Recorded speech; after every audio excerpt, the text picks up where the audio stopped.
Go.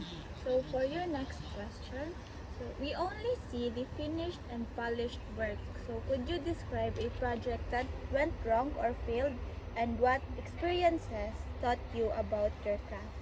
So, in my experience, katong pinakauna pa lang na ako nag-create og crochet kay nag-create ko ato og tops, and we all know nga lisod gid ang crochet, especially kanang beginners pa ka, and because there are many process nga imuhang ginabuhat.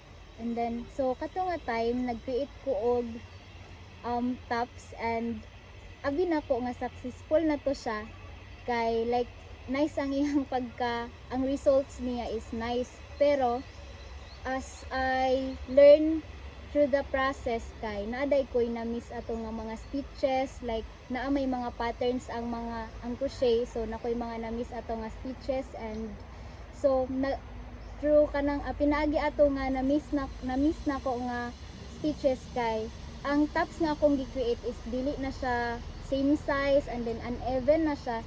And then so mauto siya ang kanang mga na-filled na ko nga pag-create sa crochet.